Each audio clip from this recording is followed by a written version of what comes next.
All right, we're coming to you live from the National. Just kidding, Tyler. We are not there. We're super lame and we don't go to stuff like that. No, we don't. No, we don't. But let's recap some sales because there's still things that are selling elsewhere besides at the National. There are plenty of sales to look at. And so we are going to start. We're going to start on eBay actually and look at a sale that just popped up for a Noise Boys Authentic. So there was a PSA 9 Noise Boys that sold last week. I don't think we covered it in our recaps on Fanatics Premier. It was $45,000. Previously, it was 25K just 1 month prior. Before that was like 20. It was 15,000 the last time it was at auction, I think in December. All the way up now to $45,000. And now we get an authentic one for 25. What happened here? So this card is much more in your wheelhouse. This has always been out of my range, even when it was under 10,000. So I'll defer to you, but I did notice it looked like the upper left corner was like the die cut was off. Did you see that? What's going on with that? Yeah, the die cut is off. So interesting thing about this card, I don't have it on screen right here. But interesting thing about this specific card is that in 2024, there was a golden auction that had two PSA 8 Noise Boys and one raw Noise Boys that had this same cut. I assume Yeah, I it's the remember. exact same card. It went for, I don't know, $10,000 for all three of those together, which at the time I think was fine. Later on, we found a couple sales of that authentic, this same authentic holder that sold a couple times for $5,000 each. So it is definitely a sheet cut or trimmed or backdoor copy that is Yeah. not kind of what you would want to have for this card. Yeah, I just think of the cards that you can get for 25K. Is that what it sold for? 25? 25, yeah. I mean, you can get a lot of really nice. You can get a Thunder and Lightning, PSA 8. You can get a lot of nice cards that aren't authentic and don't have a weird die cut. So I understand that this card is maybe out of reach for a lot of people, and whoever bought this, maybe it's kind of their only way to get it. But Way too much. anyway, yeah, way too much. What do you think when you see a slab that says authentic on it, whether it's a BGS authentic or a PSA authentic? Instantly, alarm bells, red flags, everything pops up in my mind. I don't know why it's authentic. To me, there's some reason why it doesn't have a number grade. Maybe they thought it was going to get a 4 or something like that. Authentics aren't for me. I mean, who knows? Maybe for people who want consistency in their collection, maybe they just didn't want a raw card and they just like the slab because everything else they have is slabbed, which is fine. Maybe if you want to grade it yourself, I would never buy an authentic. Um, I know most of these now. I was going to say most of these cards aren't like the authenticity is not under scrutiny. This card, maybe people do forge this one, like it's a big enough card, um, but yeah, not for me.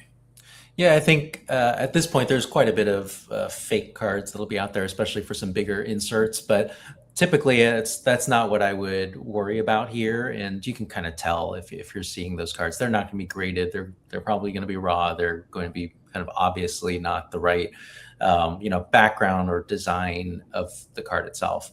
Anytime I see an authentic holder, my assumption is that the card has some serious flaws on it, and somebody just wanted to put it into a slab to be able to sell it, and that's completely not for me. I've seen some before in person where there's like part of the surface that's messed up in the back, or there's scratches and scuffs that you can't normally see, and definitely something that I would stay away from.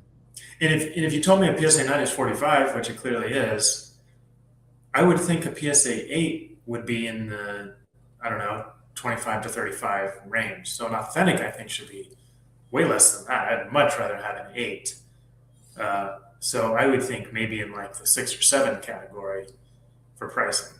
So maybe Yeah, I mean 14, pricing 15. is tricky with these Jordan cards, right? I think with current, more modern cards, you could say that a raw card is at the same price range as an 8 or even a 9 at times because so many are constantly graded, and the gem rates and the ability to get an 8 or a 9 is so easy. I guess, nowadays. But with Jordan cards, it shouldn't and is not that way, because any raw Jordan insert that's out there now, like, you have a very low chance, in my opinion, of it being an 8 at this point. It's more likely that anything that's mint or better has already been graded. There are, definitely collectors out there that have very nice looking raw cards, but for the most part, it's tough to take a risk and spend more than or even at a PSA 8 price for anything that's raw. Yeah, I 100% agree with that. And to anyone who thinks that there being fewer high grades out there is strictly because these grading companies are getting tougher, consider that when people grade, they grade the best ones first. So anything that's a 10, like, we're going to see very, very, very few Jordan 10s, not because they're not giving them out or because of pop control or because they're harsh on Jordan. They've just already been graded. A little bit to a lesser extent 9, a little bit to a lesser extent 8. Yeah, you can get an 8. It's just much more rare because people are sending in so many cards that there's just not enough 10s and 9s and 8s and 7s and stuff available. So consider that if you're a conspiracy theorist that thinks these grading companies are really harsh on Jordan or definitely getting stricter, there's other explanations. Okay, let's move on to something way, way, way cheaper. So we're going to go down multiple tiers down to a couple inserts that I normally don't cover, and wanted to talk about two of them in particular, both Boss Jordans. This is the Super Boss from Z-Force 1997. A PSA 9 went for almost $4,000, and then on the same day, I believe, we have a Boss from Skybox Thunder 1998 that went for $3,600. So similar price on both, pretty low pop count on both of these, huge increases from the past several months. What are your thoughts on these two Jordan cards? Super Boss is hideous. I don't like Bold it. statement. It's a terrible shot. Like, look at the picture. I don't like it. I've never liked it. I guess the Super Boss is better than the regular Boss because it's got kind of that, almost like a Scoring Kings Plus difference. It's less flat. It's a little bit more metallic. It's got the embossing. The Thunder Boss, I think, is a cool card. The problem is the embossing sometimes doesn't match the picture. It's like off by a millimeter or two.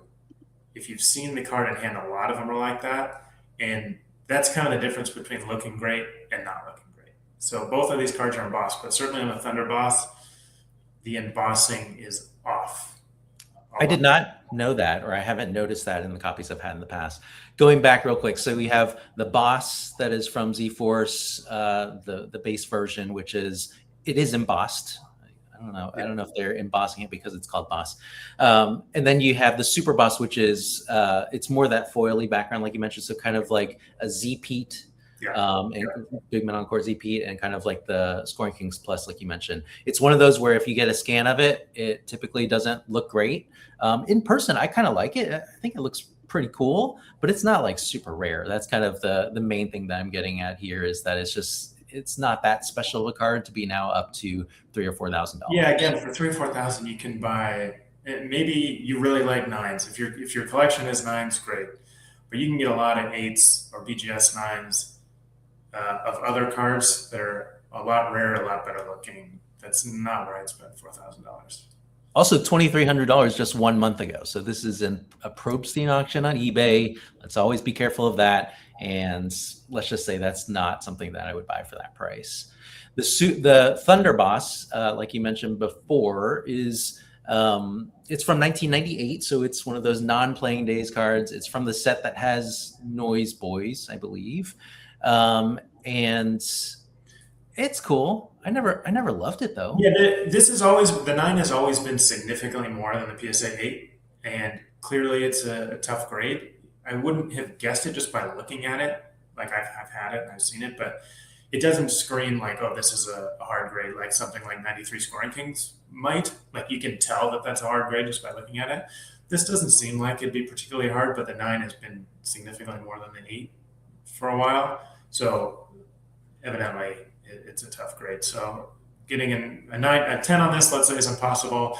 A 9 is really difficult. So I could see it being high, but like you said, it was 1,300 in December, so that's almost 3x in 7 months. Yeah, well, that's not a big difference from a lot of cards in the market. This is one of those where it has like all dark edges. And I think the color typically kind of has, or not, the back of it often has difficulty on the edges. So that might be a reason for the This tough. doesn't seem like a premier insert that you want to buy at any price to keep long term, like something like the Noise Boys. If you told me that the Noise Boys is never going to go down because it's always going to be in demand, I'd say okay. But this is not. Both of these are probably like in the top 100 of inserts, but not like way up there or anything. Yeah, not in the top 50. Full Court Trap Gold goes to over $3,500. So similar to the ones I mentioned before, this one has taken a leap in the last week, up from 2,500 up to 3,550. A very tough grade. This is for a PSA 8, and it is an embossed version of a base similar to that Super Boss versus Boss. It has a different background color as well. This is a little bit more green, whereas the regular Full Court Trap is blue. I have never loved this card, and I don't really get it. I don't really know why people love it, besides the fact that it's pretty rare and kind of sneakily rare. I like it. I have no idea why it's called gold. There's no part of it that's gold. Other players either. I think they just wanted like cash in on that gold cachet. It should just be called embossed. The embossed / gold versions seem to be a harder grade than the base, maybe just because there's fewer of them. It seems like finding a regular Full Court Trap PSA 8 is no problem. Like I will probably get a raw one at some point and grade it, and it'll be 8. But the gold seems to be much more difficult.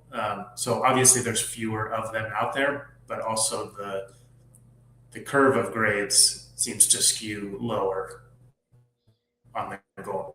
So I've always thought it was pretty cool. I like that it's rare. I would much rather have this than the ones with the either Boss that are about the same price, even though those are higher grade. I think this is rare and has more staying power. And it eight's pretty high for this. I don't know if I've ever seen a 9. Yeah, this is definitely a rarer card. It should be higher in your tiers for Michael Jordan cards. It's a defensive stance of Jordan, so there's not a lot of those out there. If you like defense, like quiz, tell me how many defensive Jordan poses there are on, or name some for me. Sticky Fingers, Total D, Topps Generations. He's in that pose, the die cut Generations. Yeah. There's not a lot. Hardwood Honors and Arena Stars, both of those in the same pose on Finest. Anyway, there's not a lot in defense. If that's what you like, I guess it's okay. The thing that bothers me, one of the things that bothers me about this card is that it's often mislabeled. A lot of them say gold and they're not, or they don't say gold and they are, and you don't know it until you buy it. It's kind of hard to tell because the embossing you can really mostly only see on the back of it. Like I mentioned before, the color of the background of this card should be a better way to tell the difference. But I don't know why the background's not gold. It's more greenish than the other one, but if you're not comparing them right next to each other, you could easily get them wrong. Like the light kind of makes, is that blue green or is that green blue? They should have just made the backgrounds all gold. Well, in this set, there's different colors. So, like, I think Pippin is a gold background. That's besides the point here. I think thinking of mislabeled cards, I've heard some people who I don't know, like maybe they value it more because there are mislabels out there. It just makes things really confusing and difficult. Yeah, it makes things confusing. Hard to know how many are out there. Yeah. It doesn't help me. And for me, I would rather, I just kind of avoid something that's mislabeled, like the Special Forces where there's a foil versus the non-foil. Yeah. Foil has no horizontal backgrounds in the back. Also has nothing to do with foil. Correct. Yes. I bought a base Full Court Trap that was labeled gold, bought it online. It was not the gold version. Luckily, the seller gave me my money back. But if I had bought it at a card show or something, or I didn't know what I was looking at, I would have that and either keep it in my collection or try to sell it. And the next guy would be like, no, that's not the gold version. So yeah, mislabels are really bad. I would just be really careful buying anything that has a chance of being mislabeled. All the triumvirates have issues with labeling. All of the 96 and 95 mystery Yeah. mystery Super finest Teams refractor. refractor and the non-refractor, and to me, I'm not a big fan of Gold. parallelism. One of the reasons why is if they don't look enough different from the base, like I don't want to have to scrutinize a card looking at it or turn it over or something like that. I want if it's a parallel, like it should be like Ultra Abilities, where they're all clearly different cards, even though they have the same image that they're using across. So yeah, if I'm not sure which one it is, then I'm not going to pay 10x for that one. All right, let's do another kind of lower tier insert. And apologies that my screen keeps cutting out here, but the Clutch Time from 1997 Topps, a PSA 9 just went for $2,400. This is up from $1,600 2 months ago. And this is a card that I never even thought I would need to be putting in any of my recaps because Correct. I thought this card was like, I don't know, $30 raw. Is this Right. is this a sneaky rare card? Well, it might be. I see Pop 27 on the screen there. I That's agree. graded Bob.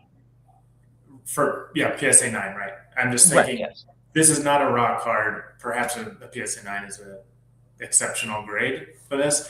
This is not on my radar. Maybe I've had it in the past. Maybe I haven't. I don't know. I again thought it was under $100.